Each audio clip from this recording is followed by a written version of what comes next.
Session है, आज attendance भी डबल लगी है। एक लैब सेशन 7 है जो कि प्रोजेक्ट्स के वाले से है, वो मैंने आपको ग्रुप्स बना दिए, दो डिफरेंट पर्सनैलिटीज़ के ग्रुप में शामिल है। अगर कुछ स्वैप करना चाहे तो उसको आज ही अभी फाइनल आपने कर लिया है, किसी को कोई मसला नहीं है तो वो आप उसमें किसी और ग्रुप के साथ या किसी और मेंबर के साथ वो कर सकते हैं। अच्छा, अब आपने प्रोजेक्ट्स में करना ये है कि आपने नेक्स्ट टाइम जब आना है तो प्रोजेक्ट का एक जो उसका है ना चंक्स में उसको कन्वर्ट कर लें, चेंज कर लें आपसे मशवरे में, तो नेक्स्ट टाइम कुछ ना कुछ प्रोजेक्ट्स का आप इधर परफॉर्म करेंगे। आपने इधर करना है, इसके ऊपर लगाना है, ये हमारे पास बनी हुई है ये दरमियान ये दीवार पे ना वॉल माउंटेड ये रैक बना हुआ है।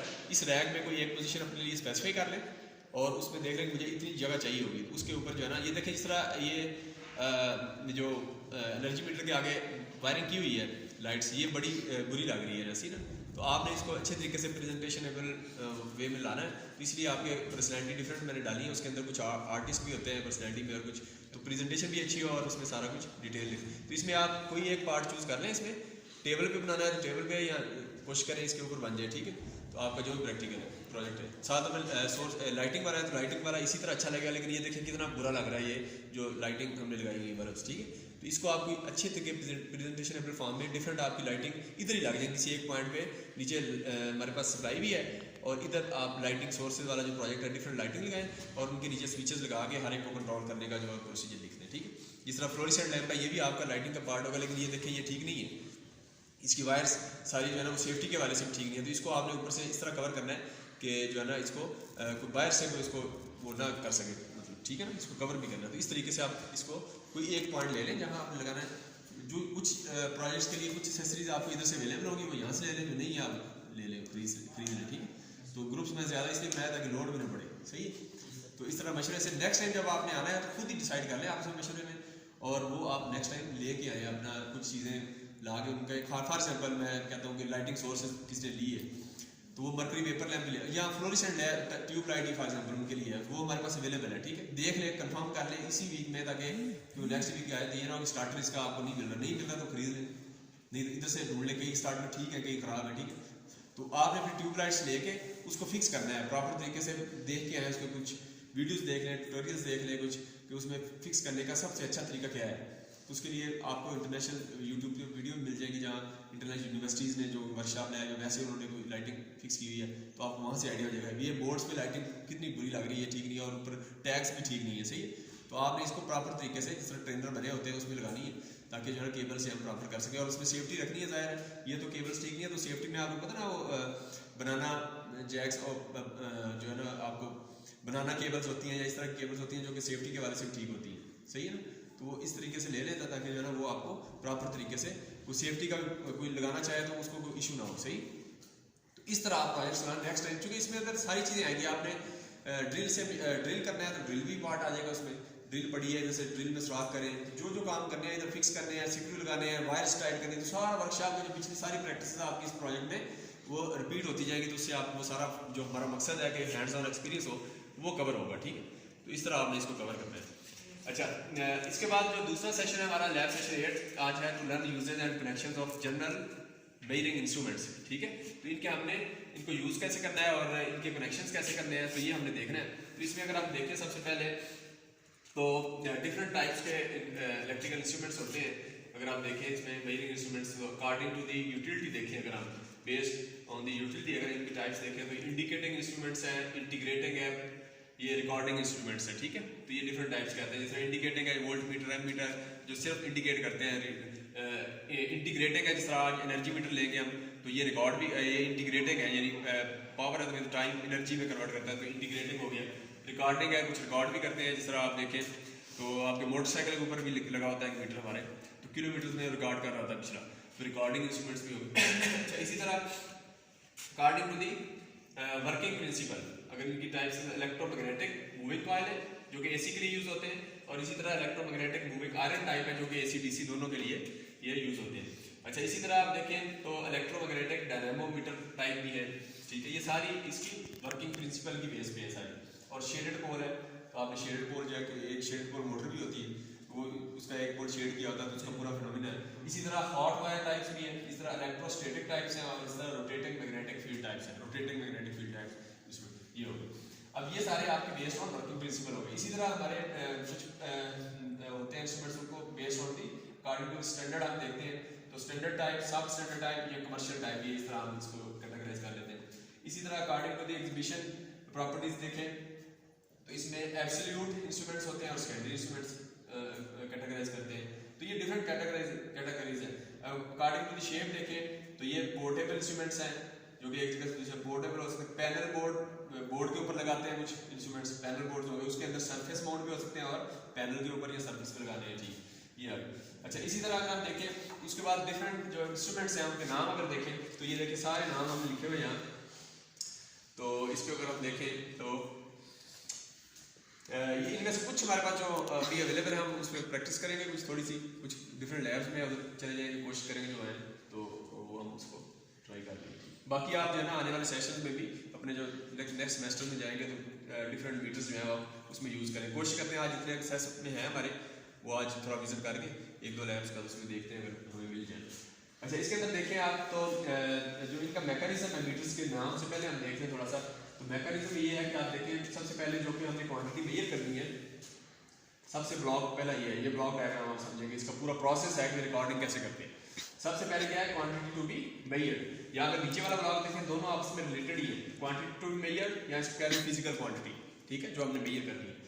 अच्छा, उसके बाद आप देखें उसके बाद प्राइमरी सेंसिंग एलिमेंट है, सेंसर लिख रहे हैं सिंपल, यहाँ उसको प्राइमरी सेंसिंग एलिमेंट कहते हैं। इसके अंदर देखें तो आपका क्या है कि ये फॉर एग्जांपल हम एक एमीटर ले लें, उसके अंदर एक कॉइल होती है, तो उस कॉइल को जो है वो हम कह सकते हैं जिसके आगे नीडल लगी होती है, ठीक, तो कॉइल को कह सकते हैं कि ये प्राइमरी सेंसिंग एलिमेंट है, क्योंकि आप करंट आएगा तो कॉइल जो है वो मैग्नेटिक फील्ड पर आएगी, उसके बाद फिर वो मूविंग वाला मैकेनिज्म शुरू होगा। तो इस तरीके से आपका जो है ये कॉइल कह रहे हैं। इसी तरह आप देखें उसके बाद नेक्स्ट देखें तो उसके अंदर वेरिएबल कन्वर्जन एलिमेंट, ठीक है, तो ये जो मैग्नेट है जब कॉइल के अंदर करंट फ्लो हुआ तो कॉइल ने सेंस किया, तो इसका मतलब सेंसर हो गए, और उसके बाद आपने उसके बाद करंट फ्लो होने के बाद मैग्नेटिक फील्ड बन गया, इलेक्ट्रोमैग्नेट, तो उसको कहेंगे वेरिएबल कन्वर्जन एलिमेंट। ये कन्वर्जन एलिमेंट जो है उसकी एक एग्जांपल क्या होगा कि मैग्नेट बनाना। इस तरह डिफरेंट एग्जांपल्स हर मीटर के डिफरेंट हो गए इसमें कन्वर्जन। और इसी तरह अगर यहाँ देखें तो ये ट्रांसड्यूसर भी कह सकते हैं इसको, कि एक फॉर्म से दूसरी फॉर्म में कन्वर्ट करना, करंट था उसको मैग्नेटिक फील्ड में कन्वर्ट कर दिया, इस तरह डिफरेंट उसमें कर सकते हैं। अच्छा, इसी तरह देखिए आगे, तो आगे है वेरिएबल मैनिपुलेशन एलिमेंट। तो जिस तरह अगर आपकी क्वांटिटी मैनिपुलेट करना, क्वांटिटी अगर आपकी कम है तो उसको मल्टीप्लाई करना, मल्टीप्लायर कह लें। तो ट्रांसफार्मर अगर वोल्टेज है आपने मल्टीप्लाई करनी है, वोल्टेज को मल्टीप्लाई करना है, तो स्टेप अप ट्रांसफार्मर है 1:2 का है अगर फॉर एग्जांपल, इसका मतलब है आप उसको डबल कर रहे हैं, 1:3 का है 3 टाइम्स कर रहे हैं, तो ये मैनिपुलेशन आ जाएगी, ठीक है, या इसको मैनिपुलेटर भी कह देंगे। अच्छा, उसके बाद देखें कि उसके बाद आप नेक्स्ट है इसमें वोल्टेज एम्पलीफायर भी आ जाएगा, यानी वोल्टेज को एम्पलीफाई भी करता है ये ट्रांसफार्मर या वोल्टेज एम्पलीफायर, या इस तरह इसको कह सकते हैं। फॉर एग्जांपल इसके साथ और भी है ये, जैसा गाड़ी लगी होती है, गियर बॉक्स होता है, गियर बॉक्स, उसके अंदर जो गियर होते हैं उसके अंदर आप देख लें कि वो गियर भी आपको मैनिपुलेट ही कर रहे होते हैं, यानी छोटा गियर लगा हुआ है, बड़ा जो बड़े गियर में डालते हैं मोटरसाइकिल, तो वो मैनिपुलेटर है उसको कर रहा है। तो इस तरह आप डिफरेंट जो है वायरलेस एंटीनास, ट्रांसड्यूसर, ये सारे इसके डिफरेंट टाइप्स लिखे हुए इस एप्लीकेशन के हैं। अच्छा, इसी तरह देखिए आगे डाटा ट्रांसमिशन एलिमेंट, इसको आप यहाँ ट्रांसमीटर भी कह दें, यहाँ डाटा ट्रांसमिशन एलिमेंट कह दें। ये पार्ट क्या है कि आपकी जो है वो आगे उसको ये इंटरमीडिएट एलिमेंट होगा। फॉर एग्जांपल आपने जब इसके बाद आगे शाफ्ट, इसको स्मॉल शाफ्ट, यानी आपने जो मैग्नेटिक फील्ड कुछ भी प्रोड्यूस हुआ उसके बाद आपने मूविंग उसको चेंज करना है, तो आगे कुछ शाफ्ट लगी हुई या कुछ भी कोई प्रोसेस है मैकेनिकल जिसके अंदर जिससे वो आप उसको कर रहे हैं, तो वो जो शाफ्ट वाला प्रोसेस होगा या वो जो ट्रांसमिशन वाला एलिमेंट है उसको हम कहेंगे कि ये डाटा ट्रांसमिशन या इंटरमीडिएट एलिमेंट भी कहते हैं, यानी कम्युनिकेट करता है। फॉर एग्जांपल आप टरबाइन है तो पानी से चल रही है, तो पानी के बाद उसको मूव हुई, तो मूव के बाद आप शाफ्ट से आपको एनर्जी जनरेट होगी और वो उसके साथ मैकेनिकल जनरेटर के साथ लगी होगी, वहां से फिर आगे, तो ये एक जो शाफ्ट वाला मैकेनिज्म या इंटरमीडिएट एलिमेंट इसको कह देंगे, ठीक है। तो फिर आपका हो गया ये ट्रांसमिशन या इसको ट्रांसमीटर कह लें। अच्छा, उसके बाद डाटा प्रोसेसिंग एलिमेंट है। डाटा प्रोसेसिंग एलिमेंट क्या है कि ये प्रोसेस करता है कि आपकी जो वैल्यू है, यानी ये आपका कंपैरिजन है, कंपैरिजन करता है कि आपकी एक्चुअल और स्टैंडर्ड वैल्यू के अंदर डिफरेंस क्या है। तो ये प्रोसेसर का पार्ट अगर बीच में लगा हुआ है तो वो आपका ये वाला होगा, या इसको हम प्रोसेसर भी कह देंगे सिंपल। अच्छा, उसके बाद डाटा प्रेजेंटेशन एलिमेंट है। ये डाटा प्रेजेंटेशन का अगर आप देखें तो इसको आप क्या लेंगे, ये आपका डाटा प्रेजेंटेशन जो है वो ये यहाँ लिखा हुआ है कि आपने जो भी रीडिंग ली है, हमें नहीं पता अंदर सेंसर में मैग्नेटिक फील्ड भी प्रोड्यूस हुआ, करंट भी, हर चीज़ आ रही है सारा, तो सब कुछ आखिर में हमें तो वैल्यू चाहिए। मोटरसाइकिल पे अगर चाहिए तो रीडिंग में हमें किलोमीटर्स में वैल्यू चाहिए जस्ट, तो हमें इससे पता चलेगा अंदर प्रोसेस क्या हो रहा है, उससे कोई गर्ज नहीं, ठीक है। तो वो जो आखिर में प्रेजेंटेबल ह्यूमन रीड कर सकता है जो वैल्यूज़ को, तो ह्यूमन रीडेबल फॉर्म में जो चीज़ आएगी, ताकि चाहे वो इसमें स्केल हो, फॉर एग्जाम्पल मीटर्स है तो उसके ऊपर स्केल लगा होता है, तो वो स्केल हम स्केल से पता चलता है। हालांकि आप अंदर देखें तो जिस तरह वेट मशीन है, आटा चक्की वाली मशीन ही लगा लें तो उसमें स्केल ही लगा हुआ है ना, उधर केजी लिख दिया है। अगर वही हमने फोर्स मेजर करनी है, उधर उसकी कैलिब्रेशन इस तरह कर देंगे कि उसमें न्यूटन्स लिख देंगे, तो न्यूटन्स में लिखेंगे। नीडल तो वही है, प्रोसेस वही है, बस उसका मैकेनिज्म हमने चेंज किया है, ऊपर जो डिस्प्ले हमने जो चीज़ लेनी है तो वो कर ली। तो ह्यूमन रीडेबल फॉर्म में हमने ये चीज़ें हम उसको कर लेंगे, जिसमें पॉइंटर भी आ जाएगा, पॉइंटर जो है और स्केल आएगा, पॉइंटर जहाँ करेगा तो हमें पता चल जाएगा ये रीडिंग है। तो ये आपका आ गया डाटा प्रेजेंटेशन एलिमेंट, या इसको हम कह देंगे, और उसके बाद ऑब्जर्वर आ गया, उसके बाद उसको हम ऑब्जर्व कर लेंगे, जो रीडिंग आएगी डाटा प्रेजेंटेशन उसके बाद हम उसको ऑब्जर्व कर सकते हैं। तो इसको हम इंडिकेटर की फॉर्म में भी हम कह सकते हैं कि ये इंडिकेटर है। अच्छा, उसके बाद ये एलिमेंट्स थे। उसके बाद दो एडिशनल एलिमेंट्स भी होते हैं कि आप रिकॉर्डिंग भी कर सकते हैं। कोई मीटर है तो उसमें अभी लेटेस्ट कुछ हैं जो एनर्जी मीटर्स भी होते हैं कुछ, तो उसको आप रिकॉर्ड भी कर सकते हैं उसमें, तो रिकॉर्डिंग का ऑप्शन भी होता है। दूसरा ये है कि उसके बाद आपने वो जो रिकॉर्डिंग की है, जब कंट्रोलर डिज़ाइन करते हैं आप, तो कंट्रोलर में वही जो वैल्यू आ रही होती है उसको रिकॉर्ड करके फिर आप उसको कंट्रोल भी करते हैं। कंट्रोल करके आप देखते हैं, फॉर एग्जाम्पल मेरी वैल्यू आप इस वक्त 220 वोल्ट फॉर एग्जाम्पल मुझे चाहिए, तो आपकी 220 वोल्ट आ गई, वोल्टेज इंडिकेटर से शो होगी 220 वोल्ट है, चाहे वो डिजिटल है या एनालॉग है। अब वो जो वोल्टेज आएगी तो उस वोल्टेज को आप रिकॉर्ड भी कर सकते हैं। जिस तरह हमारा डाटा अभी देखें तो जो वीडियोस हम रिकॉर्ड करते हैं, कैमरे हमारे लगे हुए हर जगह, कितने लगे हुए यूनिवर्सिटी में? तो 7 दिन का रिकॉर्डिंग का मेरे टाइम है, ऐसी है। तो कुछ मेरे ख्याल गेट वाले जो होंगे उनका महीने का होगा, वरना 7 दिन का है रिकॉर्डिंग का हमारे पास। तो अब देखें वो रिकॉर्डिंग कर ली हमने, अब उसके बाद मैनिपुलेट करना है, उसको आर्टिफिशियल इंटेलिजेंस सिखानी है उसके ऊपर, तो लगा के तो हम उसको वो कर सकते हैं उसको प्रोसेस। तो इसी तरह हमारा भी है, तो हमने कोई डाटा लेना है, मिसाल तौर पर इधर मैकेनिकल में ये विंड स्पीड को मेजर करने का इन्होंने वो टावर सा छोटा सा लगा हुआ है, ऊपर विंड छोटी सी लगी हुई है, तो उसमें वो विंड के लिए आप इधर एक मीटर देखेंगे हम, तो वो आपका एनेमोमीटर होगा इधर कहीं, तो उसमें हम जो है ना विंड की स्पीड को मेजर करते हैं, ठीक है। तो वो विंड की स्पीड को मेजर करके हम वो रिकॉर्ड भी करते हैं। तो इंटरनेशनल भी कुछ एजेंसीज हैं, जिस तरह उन्होंने डिफरेंट जगह पे स्टेशन लगाए हुए हैं, वहाँ सोलर की रेडिएशन को भी रिकॉर्ड करते हैं और जिस तरह विंड की स्पीड को भी मेजर करते हैं, ठीक है। तो रिकॉर्डिंग कर लेते हैं। उसके बाद फिर उसी डाटा को एनालाइज करके वो उसके ऊपर, जिस तरह हमारा यही है क्या नाम है फोरकास्ट हम देखते हैं, वो वेदर फोरकास्ट देखते हैं, उसमें कुछ पूरा वो आर्टिफिशियल इंटेलिजेंस लगी हुई है सारा, पूरे पीछे वाला रिकॉर्डिंग डाटा बेस पे हम जो है उसको आगे प्रिडिक्ट करते हैं, ठीक है। तो वो फिर प्रिडिक्ट करने के लिए फिर हम कंट्रोलर या कोई भी चीज़ लगाएंगे, उससे हम जो है ना उसको देखने के लिए कि फॉर एग्जाम्पल इस जगह पे वो तो प्रिडिक्शन है, लेकिन इस जगह पे हम फॉर एग्जाम्पल हम कोई चीज़ को सेंस करके उसके बाद डिसीजन लेना चाह रहे हैं, तो वो जो कंट्रोलर से हम जो है वो सिग्नल भेजेंगे दोबारा उस फिजिकल क्वांटिटी को। अब फॉर एग्जाम्पल मैं ये चाहता हूँ कि इसके अंदर फॉर एग्जाम्पल मैं ये चाहता हूँ कि मोटर चल रही है मेरी, उसको मैंने सप्लाई 220 वोल्ट दी है, ठीक है। अच्छा, अब हमने कंट्रोलर करना है उसको, फॉर एग्जाम्पल लोड जब उसके ऊपर बढ़ेगा, जब लोड बढ़ेगा तो हम चाहते हैं कि पीछे जो वोल्टेज जो है उसको हम फिक्स रखें, ठीक है। तो हम पीछे से लोड चेंज करते हैं, आगे से आउटपुट वेरिएशन होती है, तो हम पीछे से कंट्रोलर सिग्नल भेजेंगे। अगर वोल्टेज कम होगी तो हम यहाँ से टैप्स ट्रांसफार्मर लगाया हुआ है या कोई भी चीज़ ऐसे लगा के हम पीछे से उसको वोल्टेज को मेंटेन करेंगे, यानी उसको वोल्टेज को हम वेरी कर सकते हैं और उसको कंट्रोल कर सकते हैं बेस्ड ऑन दी इंडिकेटर्स के जो हमारे पास वैल्यू आई है इधर से, उसी को हम कंट्रोल करके फिर दोबारा उसको फिजिकल क्वांटिटी को चेंज होने से बचा सकते हैं। तो ये ओपन लूप था, अगर ये लग जाए तो फिर ये इसको क्लोज लूप कहते हैं। तो कंट्रोलर की टर्मिनोलॉजीज हैं जो कि तो ये जस्ट ये प्रोसेसर है कि आपके जितने भी एलिमेंट्स हैं मेजरिंग इंस्ट्रूमेंट्स, उनमें ये इस तरह का प्रोसेस होता है जिसके बाद हमें रीडिंग मिलती है। अब इसके अंदर अगर आप देखें ये डिफरेंट टाइप्स के हम मीटर्स देखें अगर इंस्ट्रूमेंट्स, तो उसमें वोल्ट मीटर है, एनालॉग भी है, डिजिटल है, आप नॉर्मली यूज़ करते रहते हैं। तो हम वहाँ जाएंगे, अभी कुछ वोल्ट मीटर तो हमारे पास इधर है, हम मल्टीमीटर से चेक करेंगे, लेकिन कुछ हम वहाँ जाके मीटर जो है वो वहाँ चेक कर लेंगे मशीन लेवल। अच्छा, इस तरह एमीटर है, इसके अंदर मल्टी एमीटर भी है, छोटे भी है, वहाँ मैं आपको दिखाऊंगा मल्टी एमीटर। बिल्कुल थोड़ी वैल्यू लेनी है क्योंकि सेंसिटिविटी होती है ना कि आपने एक वैल्यू बिल्कुल थोड़ी वैल्यू कम आई है तो आप ज़्यादा उसके एनालॉग मीटर लगा देंगे तो वो रीडिंग नहीं आएगी, एक्यूरेट भी नहीं होगी। तो आप इस तरह जो है वो मिली एमीटर, और इसी तरह मल्टीमीटर भी है। तो मल्टीमीटर आपका जो है वो ये मल्टीमीटर हो गया आपका, ठीक है। और इसी तरह आपका क्लैंप मीटर भी हो गया। क्लैंप मीटर है जिसके अभी आप ऑप्शन अभी देख लेंगे, क्लैंप मीटर से अभी हमने एक प्रैक्टिकल करना है, उसमें क्लैंप मीटर यूज करेंगे और उससे पता चल जाएगा डिफरेंट वैल्यूज। क्लैंप मीटर जो है इसमें मेन हम एसी करंट मेजर करते हैं, वो जो क्लैंप बना होता है उसमें एसी करंट मेजर करते हैं, ठीक है। तो वैसे नॉर्मली करंट हम मल्टीमीटर से मेजर कर सकते हैं एसी, लेकिन क्लैंप ऑन मीटर देखेंगे इसमें जो मेजर करने की जो रेंज है वो ज़्यादा है, ठीक है। तो हम उसमें डिफरेंस देख लेंगे मल्टीमीटर और क्लैंप ऑन मीटर में क्या क्या फंक्शन है वो सारे हम उधर देखेंगे भी। अच्छा उसके बाद देखें वाट मीटर है। वाट मीटर यहाँ सिंगल फेज भी होता है और 3 फेज भी होता है, ठीक है। ये एनर्जी मीटर और वाट मीटर सिंगल फेज भी होता है और 3 फेज भी होता है, ठीक है। तो ये हम देखेंगे वहां जाके मशीन लैब में दिखाऊंगा आपको कि वाट मीटर सिंगल फेज किस तरह का है, 3 फेज कैसा है। 3 फेज जो वाट मीटर होता है वो 2 वाट मीटर मेथड से यूज होता है। 2 वाट मीटर पड़ा है, उसमें आप यह है कि 3 वाट मीटर जो है उसको मेजर करने का 3 फेज पावर मेजर करने का 3 तरीके हैं। एक सिंगल वाट मीटर मेथड, एक फेज की लें और उसको 3 से मल्टीप्लाई कर दें, या एक फेज की हर फेज की ले लें। लेकिन इसमें अनबैलेंस होती है, एक फेज पे ज्यादा लोड है, दूसरे पे कम है, तीसरे पे और अनबैलेंस है, तो फिर आपको वो फिर ये रीडिंग सही नहीं देगी, या फिर आपको एक ही फेज की फिर बार बार हर फेज की निकालनी पड़ेगी, फिर जमा कर लें उसको। एक तरीका ये। दूसरा ये है कि आप ये करेंगे सिंगल वाट मीटर मेथड, इसमें 3 सिंगल वाट मीटर यूज होंगे। अच्छा इसके बाद 3 watt meter method. 3 watt meter में 3 watt meter method use, single 1 watt meter से आपने तीनों की मेजर कर ली।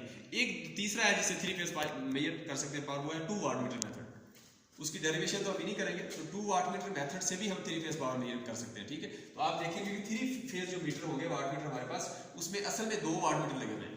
जो सिंगल फेज होगा उसमें 1 वाट मीटर ही है, यानी एक पोटेंशियल कॉइल, देखिए ना ये जो वोल्ट मीटर है इसकी पोटेंशियल कॉइल होती है, या वोल्टेज कॉइल इसको कहते हैं, या पीसी वोल्टेज कॉइल, या पीसी पोटेंशियल कॉइल कहते हैं, जो कि पैरेलल में होती है। जो एमीटर होता है उसके अंदर सीरीज में लगती है, इसको करंट कॉइल कहते हैं, सीसी करंट कॉइल, ठीक है। अच्छा वाट मीटर होता है, इसके अंदर सीरीज में करंट कॉइल होती है एमीटर वाली, और पैरेलल में होती है वोल्टेज कॉइल वोल्ट मीटर की। तो ये 2 कॉइल्स लगी हुई है इसमें, ठीक है, 1 वाट मीटर में। अगर वो 3 फेज होगा, चूंकि 3 फेज में हम 2 वाट मीटर मेथड यूज करते हैं, 2 वाट मीटर है तो उसकी 2 यानी 1 वाट मीटर की एक करंट कॉइल, दूसरे की करंट कॉइल, एक की पोटेंशियल कॉइल, दूसरे की पोटेंशियल कॉइल, इससे हमने कॉम्बिनेशन बनाया होगा। और उसका कनेक्शन मैं थोड़े से दिखाऊंगा, वरना ये आप 3 वाट मीटर मेथड यूज करेंगे जब आप मशीन्स का प्रैक्टिकल करेंगे, वहाँ नेक्स्ट टाइम जाके इलेक्ट्रिकल मशीन्स में, या जहाँ 3 फेज पावर आपने मेजर करनी होगी, वहाँ आपको ये मीटर यूज करने होंगे। तो अभी आपको पता होगा तो वहाँ फिर आप वहाँ को प्रॉब्लम नहीं होगी, वरना फिर वहाँ जाके आप कहेंगे 3 वाट मीटर मेथड ये कैसे लगाना है, ठीक है। तो अभी थोड़ा सा हम उसको देख लेंगे ताकि आपको वहाँ फैमिलियर हो जाए कि ये इंस्ट्रूमेंट आगे आपने यूज करने हैं इधर। अच्छा इस तरह एनर्जी मीटर है, तो अभी उसकी डेमोन्स्ट्रेशन अभी दिखा देंगे। Energy meter 3 phase single phase दोनों, घर के अंदर थोड़ा लोड हो तो नॉर्मली हमारे सिंगल फेज लगे होते हैं घर में एनर्जी, लेकिन कोई बड़ी हवेली है किसी की या ज्यादा लोड है तो वहाँ 3 फेज लगे होते हैं मीटर। तो आपने नेक्स्ट टाइम घर में जाके देखना है किसी के 3 फेज लगा हुआ है, सबके सिंगल फेज है तो सिंगल फेज ही है, ठीक है। तो 3 फेज कहीं लोकेलिटी में देखना, हमारी यूनिवर्सिटी में 3 फेज होंगे, आपको नजर आएगा, कहीं देखें जरा सर्च करें वैसे होता है कहीं, तो आपको 3 फेज जो है वो रीडिंग नजर, तो 3 फेज ज्यादा रीडिंग के लिए और सिंगल फेज उसके लिए कम। अच्छा उसके बाद देखिए मैगर मीटर है। मैगर मीटर भी है आपके ज्यादा मेगा ओम्स में रेजिस्टेंस मेजर करनी है, तो मल्टी मीटर और जो क्लैंप ऑन मीटर है इसके अंदर ज्यादा ओम में रेंज में रेजिस्टेंस मेजर करने की कैपेबिलिटी नहीं है, तो वो फिर आप जो है ना मेगा ओम्स में इनकी रेटिंग नहीं है। आप देखेंगे ओम मीटर आई है जो multi meter clamp on meter, इसमें किलो ओम में होगी, तो अब उससे ज्यादा निकालनी मेगास में 500 मेगा ओम या इस तरह, तो वो फिर मेगा मीटर यूज करते हैं। मेगा मीटर ये कहाँ यूज होगा, जहां ज्यादा रेजिस्टेंस मेजर करनी, फॉर एग्जांपल एक वायर है उसकी इंसुलेशन रेजिस्टेंस मेजर करनी है, यानी वायर के दरमियान में कंडक्टर है और ऊपर इंसुलेशन, उनके दरमियान रेजिस्टेंस वो बहुत ज्यादा होती है, मल्टीमीटर से मेजर नहीं होगी, तो फिर आप क्या करेंगे वहां मैगर यूज करेंगे। तो अभी मैगर चेक करके देख लेंगे, ठीक मैगर है। अच्छा उसी तरह लाइन टेस्टर है। लाइन टेस्टर तो आपने यूज किया होगा, लाइन टेस्टर लेटेस्ट भी आ गया, लेकिन ये देखें ऊपर करें तो ये लाइन टेस्टर है आपका। इसकी रेजिस्टेंस कितनी आई थी यार, रेजिस्टेंस कितनी आई थी, नहीं सर क्यों नहीं करनी, अभी करनी है आपने, ठीक है। लाइन टेस्टर रेजिस्टेंस चेक करना, वैसे आप सब चेक करना। अच्छा लाइन टेस्टर हो गया, ये अभी चेक करके हमने मीटर के कनेक्शन किया, एनर्जी मीटर के अभी ये बताएंगे आपको कि मीटर के हमने कनेक्शन कैसे किया, एनर्जी मीटर के आगे 3 फेज लोड लगाया, तो लाइन टेस्टर की काफी हमें हेल्प की जरूरत थी, तो लाइन टेस्टर से हमने वो कैसे किया और देख लें। कंटिन्यूटी टेस्टर ये अलहदा से भी होता है कंटिन्यूटी टेस्टर, लेकिन हम मल्टीमीटर का कंटिन्यूटी टेस्टर वही यूज करेंगे, मल्टीमीटर के अंदर वरना ये अलहदा से भी होता है। तो कंटिन्यूटी टेस्टर की हमें जरूरत पड़ी है, वो कहाँ यूज किया हमने वो भी हम देखेंगे। अच्छा ओहम मीटर है, अलहदा से भी होता है रेजिस्टेंस मेजर करने के लिए, मल्टीमीटर के अंदर भी है, ठीक है। ये ओहम मीटर हमारे पास मशीन लैब में होगा, याद करवाना, उधर से ओहम मीटर भी है, देखेंगे वहाँ मेरे ख्याल पड़ा है। अच्छा उसके बाद फिर ये ओहम मीटर, डिफरेंट टाइप्स के ओहम मीटर है, ठीक है। ये ओहम मीटर की टाइप है, शंट टाइप होता है, मल्टी रेंज ओहम मीटर होता है, ठीक है। उसके बाद गलवानोमीटर, गलवानोमीटर जो है ना स्मॉल डिफ्लेक्शन को शो करने के लिए, वोल्टेज या करंट की थोड़ी सी डिफ्लेक्शन शो करने के लिए ये यूज होता है, ठीक है। तो ये डिफ्लेक्शन शो करेंगे आप, तो ये हम गलवानोमीटर में आपको दिखाऊंगा, ठीक है। ये रीडिंग नोट नहीं करता, जस्ट डिफ्लेक्शन, थोड़ी सी डिफ्लेक्शन जो है वो शो करने के लिए। अच्छा उसके बाद पावर सप्लाईज हैं तो आप यूज़ करते रहते हैं, बाकी लैब में तो पावर सप्लाईज जो है इससे आपने जो है ना वो भी कोई भी चीज़ टेस्ट करनी है, आपने बैटरी है उसको चार्जिंग में लगाना है, हम इधर कुछ बैटरीज ले आते हैं जो घर के अंदर लगाते हैं ना यूपीएस के आगे से, तो कुछ लोग इधर ले आते हैं कि बैटरी चेक करते हैं, तो हम पावर सप्लाई के आगे उसको लगा के 12 वोल्ट की है तो 18 वोल्ट देंगे उसको चार्ज करते हैं, तो कुछ घंटे पड़ी रहती है इधर से चार्ज करके ले जाएँ, ठीक है, तो वो चार्जिंग भी कर लेते हैं, पावर सप्लाई का यही फायदा है। और इसी तरह आप कोई और चीज़ टेस्ट करनी है, पावर सप्लाई से वोल्टेज दे, कोई भी चीज़ है तो उसको पहले लगाने से पहले वहाँ टेस्ट कर लें, ज़्यादा वोल्टेज दे चेक करके, जो भी आपने कोई भी इंस्ट्रूमेंट्स को सप्लाई देनी है, करंट कोई आपने किसी भी इक्विपमेंट को सप्लाई देनी है उसमें कोई शॉर्ट सर्किट तो नहीं है, ज़्यादा करंट तो नहीं कर वो मतलब उसमें फ्लो हो रहा, तो आप सप्लाई से चेक करके उसको चेक, तो ये पावर सप्लाई भी है जो है इस इन इंस्ट्रूमेंट्स के अंदर आ जाएगा जिसके अंदर आप टेस्टिंग कर सकते हैं। इसमें देखिए कि आप इलेक्ट्रिकल जनरल इलेक्ट्रिकल ये हम इसकी चेंज करके थोड़ा, ये इलेक्ट्रिकल है, असल में इलेक्ट्रिकल मेजरिंग एंड इसको लिखते हैं एंड टेस्टिंग, ये पूरा नाम इसका इस तरह बनेगा, ठीक है, ये इंस्ट्रूमेंट्स, ठीक है, ये हमारे ये टाइटल बन गया। अच्छा, इसके बाद फिर आगे क्या है, मैगर के बाद नेक्स्ट क्या है, power supply, signal generator. Signal generators क्या करते हैं, पल्सेज आपने देनी है, सिग्नल जनरेटर आपने यूज़ किया होगा, अभी हम जाएंगे इलेक्ट्रॉनिक्स लैब में, वो रेडी है, उनसे हम रिक्वेस्ट करेंगे वो सिग्नल जनरेटर में दिखा देंगे, ठीक है। इसी तरह आगे क्या है, इधर ऑसिलोस्कोप नहीं लिखा आपने, ऑसिलोस्कोप नहीं लिखा इसमें, अच्छा इधर ऑसिलोस्कोप भी है, ठीक है, सिग्नल जनरेटर भी है और एक इसके अंदर ऑसिलोस्कोप भी होगा, ठीक है। अच्छा, ऑसिलोस्कोप जो है वो भी हम देखेंगे, उसके अंदर अब क्या है, एक्स वाई दो डायरेक्शन में आप फ्रीक्वेंसी के सिग्नल चेक कर सकते हैं, एक्स वाई डायरेक्शन में, और उसका आप क्या क्या चेक कर सकते हैं, वेव फॉर्म जो है ये सब वो किया हाँ वो यूज़ किया हुआ है, ठीक है। अच्छा, उसके बाद क्या है, नेक्स्ट सिग्नल जनरेटर हो गया, उसके बाद आगे ये सिग्नल जनरेटर हो गया, ठीक है, दो हो गए। अच्छा, उसके बाद आगे क्या है जनाब, रैंडम नॉइज जनरेटर भी होता है, रैंडम आपने नॉइज, क्योंकि सिग्नल्स को आप जब अपने सर्किट बनाते हैं तो उसके अंदर आपने नॉइज रैंडमली जनरेट करनी है नॉइज, तो वो नॉइज क्योंकि देखें ना ट्रांसमिशन लाइन कम्युनिकेशन लाइन है उसमें नॉइज आती है, तो नॉइज जो आपने रिमूव करनी होती है, तो वहाँ चले नॉइज नेचुरल आ रही है, तो आपने जब अपना एक्सपेरिमेंट करना उसमें जो है नॉइज जनरेट करने के लिए आप नॉइज जनरेटर होता है जो कि आप उससे नॉइज जनरेट करके अपने सर्किट में उसको कंट्रोल करते हैं। फ्रीक्वेंसी सिंथेसाइजर, डिफरेंट फ्रीक्वेंसीज पे आपने सिग्नल जनरेट करने हैं, वो भी आपको होता है। अच्छा, ये क्या है, pulse generator, pulse generator different pulses हैं, साइन वेव, साटोथ हो गई, साइन हो गई, साइनोसाइड हो गई और ट्रायंगुलर होगी, और ये इस तरह की आप कर सकते हैं। अच्छा, उसके बाद digital pattern generator. Digital pattern generator क्या है, डिजिटल पैटर्न आपने बनाना है, कोई भी पैटर्न बनाना है आपने, ये भी जनरेटर होता है। अच्छा, उसके बाद फ्रीक्वेंसी काउंटर भी होता है, फ्रीक्वेंसी को काउंट करने के लिए फ्रीक्वेंसी डिफरेंट ये काउंटर भी यूज होता है। इस तरह लॉजिक प्रोब, बुलियन में लॉजिक आपने सर्किट के अंदर देखना हो 1-0 की फॉर्म में, लॉजिक प्रोब एलईडी होती है, जैसे ही आप उसको लगाएंगे तो लो हो जाएगी, तो लॉजिक 1-0 की फॉर्म में सर्किट को देखना हो, डिजिटल लॉजिक सर्किट जो है उसमें ये। अच्छा, उसके बाद क्या है, ये क्या ट्रांसमीटर टेस्टर, ट्रांजिस्टर टेस्टर नहीं देखिए ट्रांजिस्टर लिखा हुआ है, ठीक है, ट्रांजिस्टर टेस्टर, ट्रांजिस्टर को टेस्ट करने के लिए एनपीएन है, पीएनपी उसका एक अलग से मिलता है वो। अच्छा, सॉलिनॉइड वोल्टमीटर है, ये सॉलिनॉइड वोल्टमीटर नॉर्मली ये वोल्टेज मेजर करता है, लेकिन नॉर्मली हाई वोल्टेज मेजर करने के लिए सॉलिनॉइड वोल्टमीटर इसको यूज करते हैं। व्हीटस्टोन ब्रिज है, ये तो आप अलग से पढ़ेंगे सर्किट एनालिसिस के अंदर में,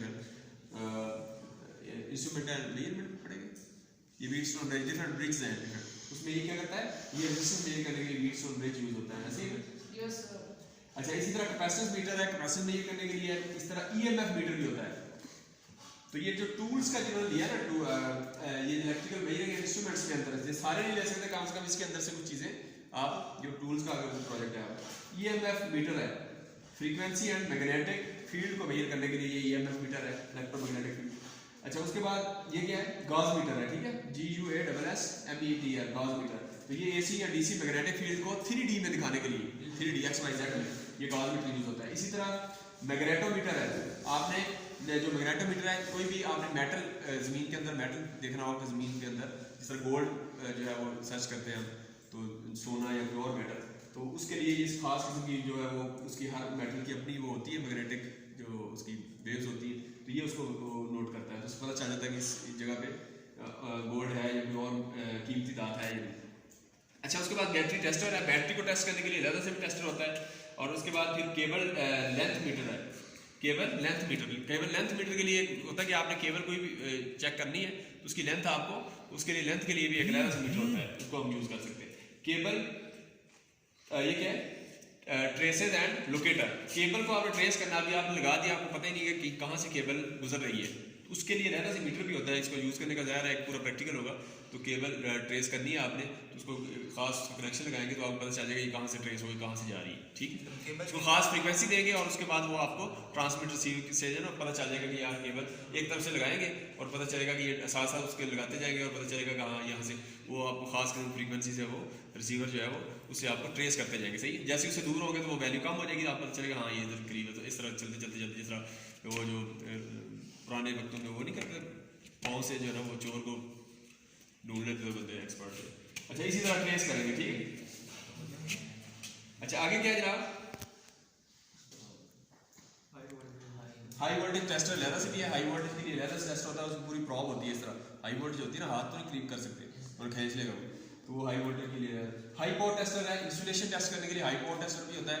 ये भी हम इलेक्ट्रिकल डिस्ट्रीब्यूशन लैब में जाते हैं, पावर सिस्टम लैब में, और उनसे रिक्वेस्ट करते हैं हाई पावर टेस्टर उनके पास है। इंसुलेशन चेक करने के लिए जो केबल्स आती है ना बाहर से टेस्ट होने के लिए, उनके लिए है। उनको कहेंगे थोड़ा चला के दिखा दें इमरान साहब को, ठीक। तो हमने पावर सिस्टम लैब में जाना है, उनको हाई याद रखना यार, ये लिख लें high power tester power system lab, ठीक है। ऊपर वाले लिखे हुए हैं और मशीन है वाले। अच्छा, उसके बाद इसके अंदर हाई पावर टेस्ट में आप मोटर टेस्ट भी कर सकते हैं, मोटर की इंसुलेशन में, या फिर जो है वो आपका ट्रांसफार्मर। अच्छा, ट्रांसफार्मर टेस्ट के लिए लहरा से है, ट्रांसफार्मर टेस्ट एक लहरा से होता है, ट्रांसफार्मर में टेस्ट करेंगे उसकी प्राइस करेंगे। इसी तरह ग्रोलर होता है, ग्रोलर ये क्या करता है, आर्मेचर वाइंडिंग ग्रोलर होता है, उसके अंदर आर्मेचर वाइंडिंग रखते हैं। ग्रोलर इस तरह का शेप होती है, उसके अंदर आर्मेचर वाइंडिंग रखेंगे। आर्मेचर क्या होती है, जो भी जनरेटर होता है या इलेक्ट्रिकल मशीन होती है उसके अंदर दो ही वाइंडिंग होती है, एक कंडक्टर मेन कंडक्टर होता है और एक फील्ड होता है। तो फील्ड के अंदर कंडक्टर मूव करता है तो कंडक्टर के क्रॉस वोल्टेज इंड्यूस हो सकती है। अब कंडक्टर मूविंग हो सकता है, फील्ड स्टेशनरी हो, या फील्ड मूव कर रहा हो, कंडक्टर स्टेशनरी हो, दोनों सूरतों में ईएमएफ इंड्यूस होगी, ठीक है। अब वो जो कंडक्टर होता है उसको कहते हैं, वो वाइंडिंग होती है खास, उसको कहते हैं आर्मेचर वाइंडिंग। और वो जो फील्ड की होती है वाइंडिंग उसको फील्ड वाइंडिंग कह सकते हैं। जब परमानेंट है, अगर मैग्नेट से बनाई है तो परमानेंट मैग्नेट हो जाएगी फील्ड, और अगर वो इलेक्ट्रोमैग्नेट है यानी इलेक्ट्रिकल सप्लाई देके मैग्नेट बनता है फिर वो उसको कहते हैं इलेक्ट्रोमैग्नेटिक फील्ड, ठीक है। तो वो इलेक्ट्रोमैग्नेटिक फील्ड वाइंडिंग हो जाएगी। उस फील्ड वाइंडिंग के अंदर भी डिफरेंट सीरीज शंट जो है वो दो टाइप्स की आपकी वाइंडिंग होती है, ठीक। और उसके बाद अच्छा, उसके बाद देखिए आप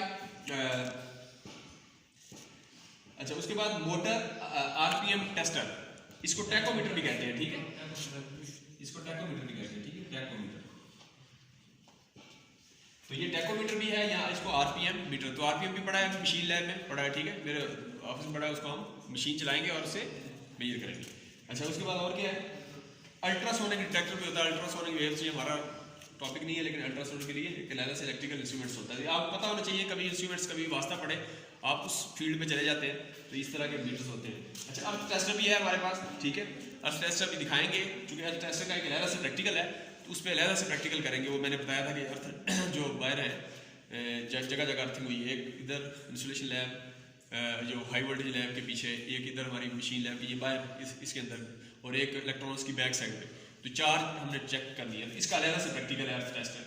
किधर गया, हाँ, ये अर्थ टेस्टर जो है ये दिखा दूंगा अभी, और इसको यूज हम वो चार प्रैक्टिकली करेंगे, इसका अलग से प्रैक्टिकल अलग से। अच्छा, इस तरह बैटरी हाइड्रोमीटर, तो बैटरी का जो है अगर चेक करना है उसका चार्जिंग उसकी जो है, तो हाइड्रोमीटर से हम वो डाल के उसका चेक करते हैं, उसका लेड एसिड बैटरी है तो उसका वो ठीक है या नहीं है, उसकी जो है डैमेज तो नहीं होगी। अच्छा, उसके बाद एयर क्वालिटी टेस्टर, एयर की क्वालिटी, ह्यूमिडिटी और क्या होती है, मॉइस्चर, ह्यूमिडिटी, ये चीज़ें चेक करने के लिए एयर क्वालिटी टेस्टर भी होता है। इस तरह साउंड टेस्टर भी होता है, ये आपने फिजिक्स लैब में यूज भी किया है, हाँ ठीक। और कितनी थी साउंड आपकी डीबी में, हम कितनी डीबी तक सुन सकते हैं, हमारी कोई रेंज है ना,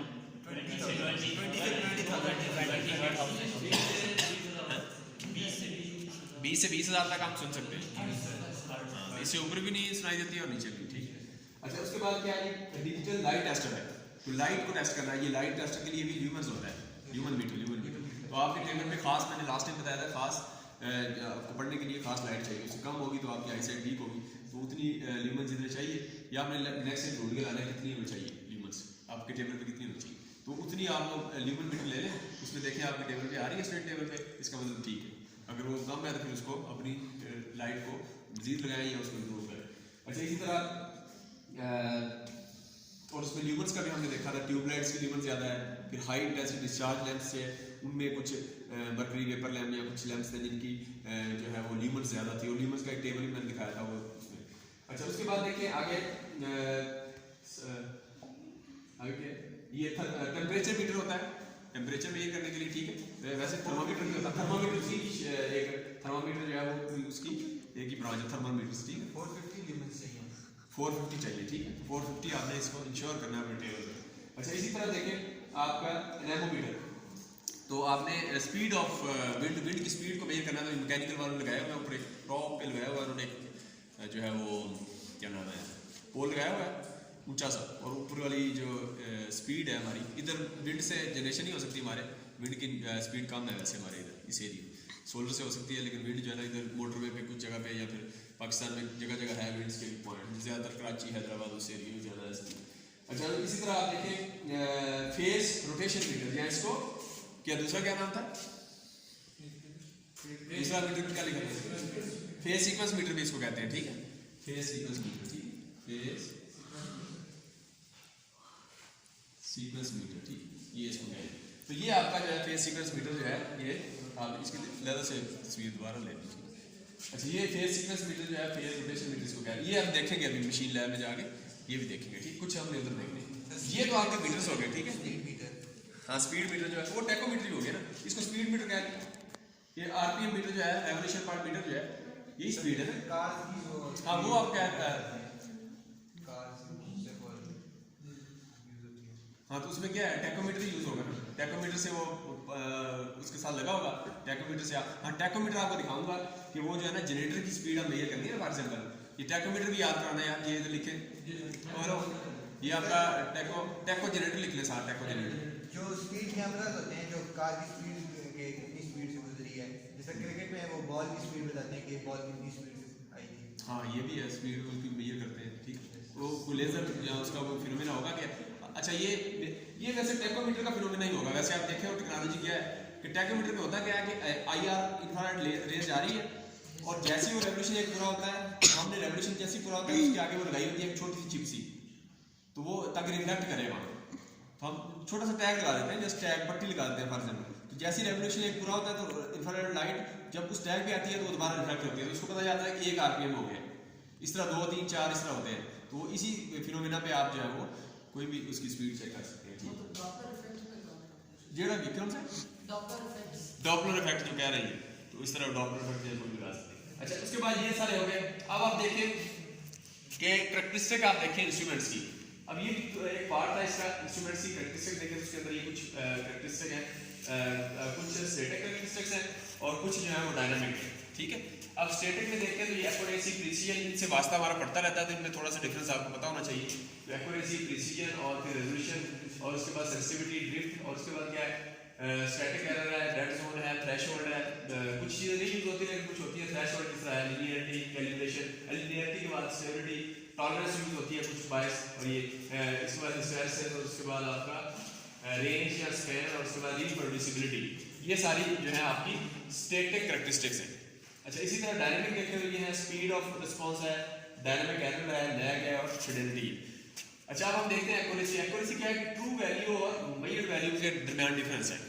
आपसे पूछा जाए कि इस मीटर की, ये इंस्ट्रूमेंट जो है आप यूज कर रहे हैं, इसकी एक्यूरेसी कितनी है, तो आप देखेंगे इसकी ट्रू वैल्यू कितनी लिखी हुई है कि वो कितनी मेजर कर सकते हैं इससे। और आपने जब एक्चुअली मेजर की खुद ट्रू है, जो मैन्युफैक्चरर ने जब डिज़ाइन किया मीटर, तो उसने एक बता दिया कि इसकी मीटर रीडिंग ये होगी, ये मीटर।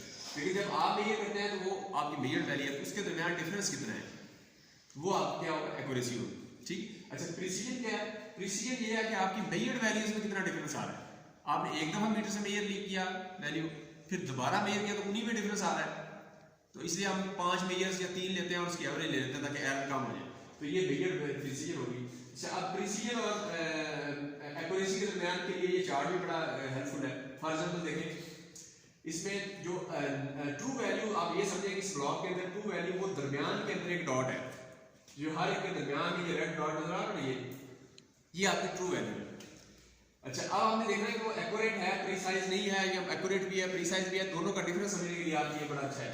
अब आप देखेंगे इसके अंदर जो आपकी जो मेजर्ड वैल्यूज है वो ये डॉटेड आपको नजर आ रहा है इधर, अब ये देख रहे हैं कि ट्रू वैल्यू हर एक के अंदर सेंटर में है पॉइंट, बस ट्रू वैल्यू एक ही है जो कि दरमियान में सेंटर में लगा दिया हमने, ये इधर ही रहेगा। चलो अब मेजर वैल्यू के पॉइंट चेंज हो गए, इसमें हमने लगाया ये देखिए 5-6 वैल्यूज नहीं है तो ये इधर ही कहीं सेंटर के करीब ही है।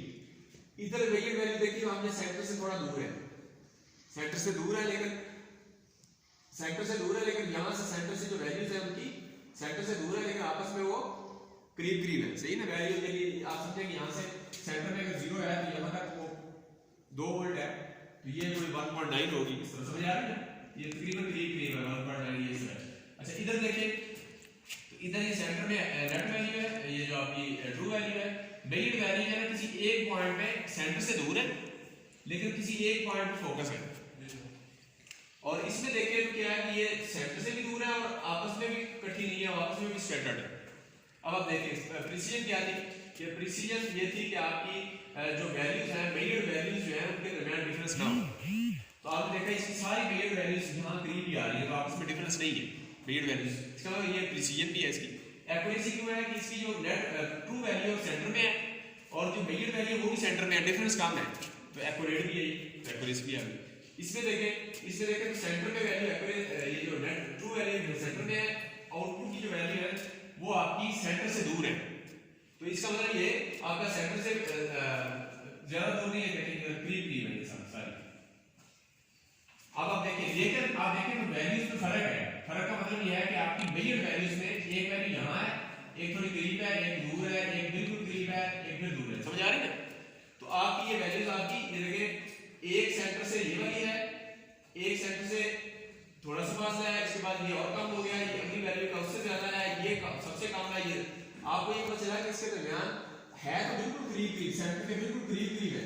अगर सेंटर के बिल्कुल करीब है तो एक्यूरेसी तो है उसकी, लेकिन चूंकि आपस में उनकी वैल्यू जो है ना सेंटर से कोई थोड़ी दूर है, कोई कम है, इसलिए वो प्रिसीजन नहीं होगी। ये इसको समझा रहे। इसमें देखिएगा आप तो इसमें ये सेंटर वैल्यू नेट वैल्यू होगी, ये वाली ट्रू वैल्यू, और उसके बाद ये आपकी सेंटर से काफी फासला है, ये सेंटर से कम था, ये करीब है, ये सेंटर से काफी दूर है, इसका मतलब ये एक्यूरेट नहीं है, इसका काफी ज्यादा नेट वैल्यू और मेजर वैल्यू के दरमियान डिफरेंस है।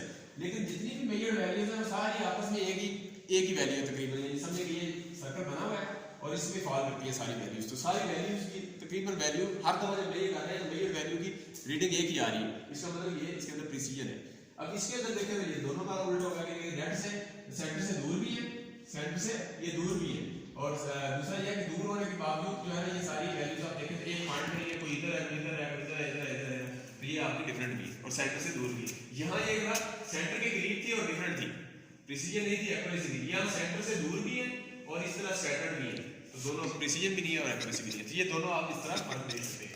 अच्छा उसका रेजोल्यूशन देखें तो smallest increment in measure value that can be detected, यानी आपका इसको दूसरे लफ्जों में कह दें कि आपका इसको लीस्ट काउंट कह सकते हैं। वैसे स्मॉलेस्ट मेजर जो वैल्यू जो आप डिटेक्ट कर सकें कि मिनिमम कौन सी वैल्यू है जो आप डिटेक्ट कर सकते हैं, इसमें लीस्ट काउंट भी कह दें दूसरे लफ्जों में, क्या ख्याल है। अच्छा इसी तरह आप सेंसिटिविटी देखें तो सेंसिटिविटी ये है कि आपने इनपुट में थोड़ी सी चेंज की तो आउटपुट में कितना चेंज आता है, ये सेंसिटिविटी है कि आपने इनपुट में थोड़ी सी चेंज की तो ज्यादा चेंज आ रहा है तो उसकी सेंसिटिविटी ज्यादा होगी, ये इनपुट में थोड़ी चेंज की है आउटपुट ज्यादा चेंज हो गई है, इसका मतलब इसकी उस मीटर की सेंसिटिविटी ज्यादा होगी। तो इस तरीके से हमने देखा था मैगर, तो मैगर के अंदर आपने जैसे उसको शॉर्ट किया है तो उसको थोड़ा सा भी वोल्टेज दिया तो फौरन जो है वो जीरो चला गया सेंसिटिविटी। अच्छा इसी तरह देखें ड्रिफ्ट में क्या gradual shift indication over period of time where input variable does not change, input change नहीं हो रही लेकिन आपकी जो आउटपुट जो ग्रेजुअल है उसमें इंडिकेशन जो इंडिकेटिंग वैल्यू है उसमें चेंज आ रहा है, तो ये इसको ड्रिफ्ट कहते हैं। इस तरह स्टेट के अंदर देखें तो मेजर वैल्यू जो है माइनस ट्रू वैल्यू, यानी ट्रू वैल्यू और मेजर वैल्यू के दरमियान डिफरेंस स्टैटिक, ये जस्ट एक्यूरेसी है, उनमें डिफरेंस कितना है यानी उससे कितनी दूर है, अगर उन दोनों की वैल्यूज लेके रिकॉर्ड करके डिफरेंस ले लें तो एरर आ जाएगा।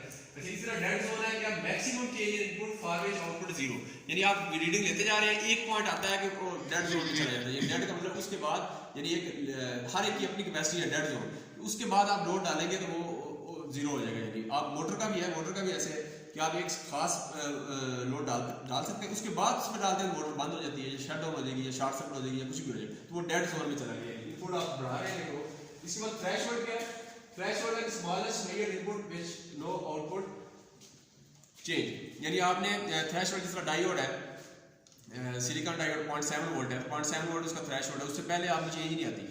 आप उसको करो देखिए ना सिलिकॉन जर्मेनियम है तो वो 0.3 वोल्ट है। इस तरह हर एक की अपनी वैल्यू होगी, कोई यानी इनपुट चेंज नहीं हो रही होती, उस थ्रेशोल्ड पे जाता है तो चैलेंज चेंज हो जाती है। तो इसका मतलब है वो थ्रेशोल्ड। इसी तरह लिनियरिटी देखें तो maximum deviation of the calibration point from straight line, अगर आपकी स्ट्रेट लाइन मान रही है तो स्ट्रेट लाइन से कितने दूर है, कितनी डेविएशन हो रही है असल वैल्यूज की। तो आप लाइन बनाते हैं तो डॉटेड्स को मिला के लाइन बनाते हैं स्ट्रेट लाइन, तो आपकी स्ट्रेट लाइन जो है जब बनती है तो वो असल स्ट्रेट लाइन आप देखें ना, इसको मैटलैब के अंदर भी हम इसके यूज़ करते हैं हम उसको लीनियर कर्व बनाने के लिए, यानी डिफरेंट डाटा पॉइंट्स हैं हमारे पास, उससे कर्व नहीं माननी, डाटा पॉइंट्स एक इधर है एक इधर है, फिर आप एक सीधी लाइन एक बनाते हैं कुछ डॉटेज, तो वो डॉटेज आपके जो डाटा पॉइंट्स हैं वो कितनी दूर है उस लाइन से, तो वो आपको लीनियरिटी का लीनियर है। अच्छा, इस तरह आपका स्टेबिलिटी है। स्टेबिलिटी क्या है कि आपका कोई भी आपने फॉर एग्जाम्पल दो आपकी मोबाइल की बैटरी है या कोई इंस्ट्रूमेंट जिसका बात कर रहे हैं, तो कोई भी इंस्ट्रूमेंट 2 साल के लिए बना है, इन 2 साल तक ये परफॉर्मेंस सही, तो इसका मतलब इसकी स्टेबिलिटी 2 साल है। तो ये इस तरीके से आप कितना स्टेबल है, रिटेन इट्स परफॉर्मेंस थ्रू और इट्स स्पेसिफाइड स्टोरेज लाइफ, कितनी लाइफ है इसकी, उसमें यानी जो उसकी वैल्यूज दी हुई है एक्यूरेसी सारा कुछ वो उसको उसी पे वो रहेगा, वरना विद लाइफ जो है वो चेंज भी होता है, तो उसका कितना साल है 2 साल है कितना वो स्टेबिलिटी हो गई। टॉलरेंस है maximum allowable deviation from the mentioned value, कि आपकी टॉलरेंस फॉर एग्जांपल वो जिस तरह हमने रजिस्टर में लिखा होता है प्लस माइनस इसी रेड क्या होता है गोल्ड सिल्वर और नो का 20% हो गया, गोल्ड का 5% होता है, सिल्वर का 10%, ठीक है। तो इसका मतलब 10% टॉलरेंस है कि जितनी वैल्यू उसकी है जिस पर डिजाइन हुई उससे इतना कम ज्यादा हो सकती है, तो टॉलरेंस होगी। बायस क्या है, कांस्टेंट एरर ड्यूरिंग मेजरमेंट। आप एक दफा मेजर किया, आपका एरर आया फॉर एग्जांपल 1 वोल्ट का एरर दे रहा है, 0.1 वोल्ट का एरर दे रहा है, दूसरी दफा फिक्स दे दिया कि इतना इसका फिक्स है, वो उसको कहेंगे ये बायस है इसका, ठीक है। बायस हिस्टैरिसीस क्या है, lag between input and output जब हम चेंज करें, यानी इनपुट और आउटपुट, जिस तरह आपने इंस्ट्रूमेंट देखे हैं जिसमें ये मैग्नेटिक फील्ड बनाते हैं जब, तो मैग्नेटिक इंस्ट्रूमेंट जितने भी होते हैं फॉर एग्जांपल आयरन के बने होते हैं या और स्टील और फिर डिफरेंट जो मैग्नेटिक मटेरियल होते हैं, वो जो मैग्नेट उनकी डिफरेंट की आपने हिस्टैरिसीस फिजिक्स में पढ़ी होगी, वो बतख सी बनती है ऐसे, हिस्टैरिसीस कर्व पढ़ी है, तो वो हिस्टैरिसीस वही असल में वो क्या हुआ है कि असल तो ये था कि आप जब एक्स एक्सिस पे उसको सप्लाई दें, आप सप्लाई दें, तो उसमें जो मैग्नेटिक लाइंस हैं वो डोमेन हो जाती है, उसमें अलाइन हो जाती है मैग्नेटिक डोमेन से, पैरामैग्नेटिक फेरोमैग्नेटिक और डायमैग्नेटिक मटेरियल पड़े होंगे, ये उसमें फॉल करेगा ये हिस्टैरिसीस वाला। जब आप सप्लाई देते हैं तो जो इलेक्ट्रोमैग्नेटिक मटेरियल होते हैं उसमें क्या होता है कि जब सप्लाई देते हैं तो डोमेन से लाइन हो जाती है, जैसे ही आप सप्लाई रिवर्स करें तो रिवर्स करके 0 पे लाएं तो वो दोबारा उसी लाइन को फॉलो करता हुआ वापस आ जाए, लेकिन वो वापस उसी लाइन को नहीं आता, कुछ ना कुछ लाइन अलाइंस रह जाती है डोमेन्स, हालांकि सप्लाई 0 कर दी है लेकिन कुछ अलाइंस में, इसको कहते हैं रेजिडुअल मैग्नेटिज्म। तो वो जो रेजिडुअल रह जाती है आपने इस तरह आप मोटर्स में मशीन्स में पढ़ेंगे, जब आप सप्लाई देंगे, जनरेटर का एक प्रैक्टिकल भी है, उसमें आप क्या करते हैं कि आप सप्लाई दे देते हैं, सप्लाई दे के फिर सप्लाई उतार देते हैं, उसके बाद भी कुछ ना कुछ वोल्टेज मिल रही होती है आपको, वो क्या है कि अंदर मैग्नेटिक फील्ड आपने सप्लाई डीसी खत्म कर दी है, लेकिन वो रेजिडुअल मैग्नेटिज्म की वजह से कुछ ना कुछ डोमेन से डोमेन जो है वो लाइन रह गई है, उसकी वजह से कुछ ना कुछ weak magnetic field still exist, उसकी वजह से आपको क्या होता है, वो कहते हैं इसको हिस्टैरिसीस, यानी वो लैग हो रहा है इनपुट और आउटपुट पे कि जो है वो बिल्कुल सेम फॉलो नहीं करती, वो कुछ है। अच्छा, इस तरह हिस्टैरिसीस की बात है, रेंज और स्पैन,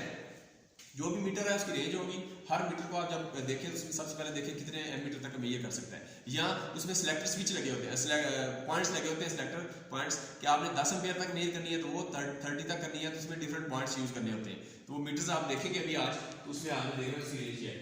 और उसका रिप्रोड्यूसिबिलिटी क्या है, degree of closeness by which accurate value can be repeatedly measured, कितनी दफा रिपीटेडली आप मेजर करें, कितना क्लोज हम उससे रीडिंग ले सकते हैं, उसमें वो हम उसका रिप्रोड्यूसिबिलिटी। तो ये हमारा हो गया सारी स्टैटिक कैरेक्टरिस्टिक थी उसकी डिटेल। इसी तरह डायनामिक कैरेक्टरिस्टिक देखें, उसमें स्पीड ऑफ रिस्पांस है कि आपकी रैपिडिटी विद द इंस्ट्रूमेंट्स, आपने देखा कुछ मीटर्स जो है अभी हम मैगर यूज कर रहे थे, तो उसको लगाएं तो थोड़ी देर बाद रीडिंग देता है उसका रिस्पांस टाइम। इस तरह कुछ है, जिस तरह उसमें आपने फोर्स अप्लाई करनी है, फोर्स जिस तरह टॉर्क निकालने के लिए फोर्स इनको आर चाहिए फोर्स, तो आप जैसे मोटर में सप्लाई करते हैं स्केल में रीडिंग आ जाती है, या एमीटर है तो एमीटर का स्केल जैसे सप्लाई देते हैं वो थोड़ा सा टाइम लेता है जो एनालॉग है, तो वो उसका क्या हो गया, वो आपका उसका स्पीड ऑफ रिस्पांस हो गया। इसी तरह आप देखें डायनामिक एरर, डायनामिक क्या है, difference between the true and measured value with no static error, तो ट्रू और मेजर्ड वैल्यू जो है इसका वो हो गया। उसके बाद आप देखें लैग क्या है? एवरी सिस्टम रिक्वायर्स इट्स, क्या ये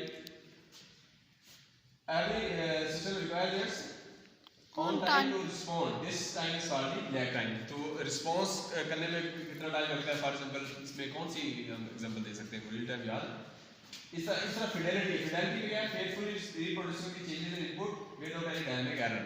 आपने उसको किस तरीके से ऐसा इंस्ट्रूमेंट जो कि प्रोड्यूस कर सकता है, रिप्रोड्यूस करता है चेंजेस इन इनपुट्स के अंदर चेंजिंग करे बगैर इसके without any dynamic error, changing कर रहा है लेकिन डायनामिक एरर ना।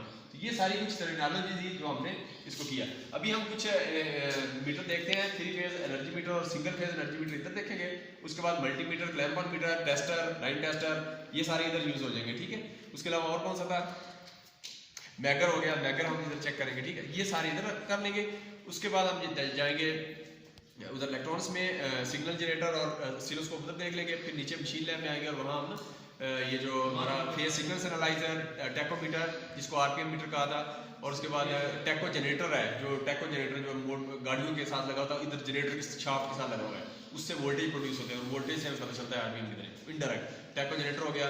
और उसके बाद क्या था? Different meters, watt meter, single phase, 3 phase watt meter, single phase 3 phase energy meter आपने इधर देख लिए और वाट मीटर उधर देखेंगे मशीन लैब में। और उसके बाद वहाँ और क्या देखेंगे? डिफरेंट मिली एमीटर है, ठीक है। और डिफरेंट और मीटर्स जो हमारे जितने भी है ना वाट मीटर, सारे मैं निकाल के आपको दिखा दूंगा किस तरह के होते हैं, ठीक। तो ये आप इसको देख लेंगे, ठीक। तो today it's the end of session. अभी आप खत्म करें इसको, अभी साथ आएंगे तो